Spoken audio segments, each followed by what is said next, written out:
All right, so this is the first movie in quite some time that you sort of have to deal with a plot that is sort of completely reality based. Was that part of the challenge, or was it the spy genre? What was it that hooked you to make you want to this one? Well, the narrative of the story hooked me. I was given the book by Fox while I was finishing the Hunger Games movies, and I was really drawn in.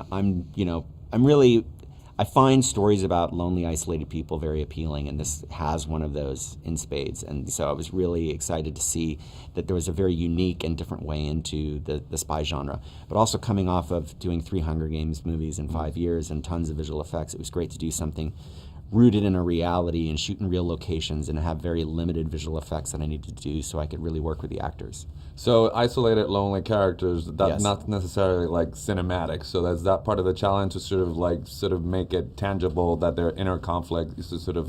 'Cause on top of that, you add sort of the plot and the twists and the setting. Yeah. So how did you balance all of that? Well, I think the idea first for me is always like, how can I get it? How can I relate to the character? Which I think is often tough in the spy genre, right? Because they tend to be very political, and these people tend to be almost superheroes in a way. And what I liked was I feel like you can really relate to this young woman who's sort of sucked into this horrible world of espionage.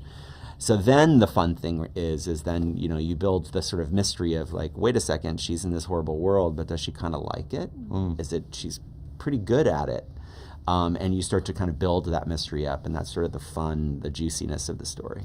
Talk about that, because also there's this love story with the Joel Edgerton character, and there's. I want to know what you're in directing it. How did you find sort of the shades, or is this real? Are we double crossing it, or did you have fun sort of towing that line with the audience? Yeah, I had a lot of fun doing that. I mean, that's one of the trickier parts of making a movie like this. On set, I had sort of a language with each of the actors that I would deal with because they knew what their underlying objectives were, right? And so that's what they'd be playing.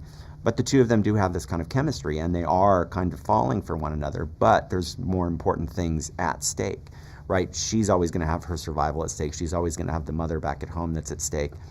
So you're sort of constantly questioning what people's motives really are. So when an actor and a director work like 4 times, usually that means that there's a trust and a respect. So when you offered this to Jennifer, was it she said yes immediately because it was you, or do you think that she felt truly challenged by the material and this particular role? Well, I mean, I think that it was a conversation that sort of took place over a long period of time. When I was given the book, we were finishing the Mockingjay movies, and I sort of pitched it hypothetically to her, just a quick synopsis.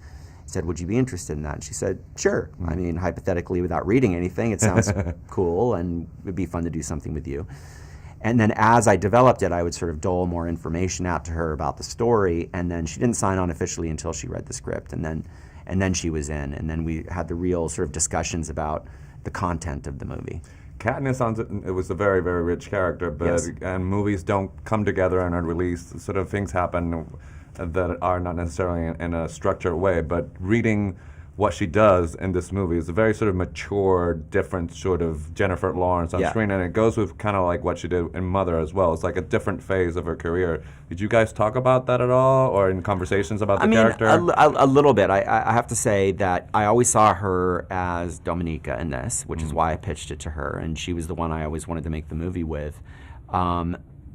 Partly because I just done 3 movies with her playing the same character, and so I love working with her, and I think she's a great actress. But it was really exciting, the idea to me, to do something very different with her, and have her look different, and have her move differently, and speak differently, and work within completely different themes and a completely different tone and world. That was really exciting.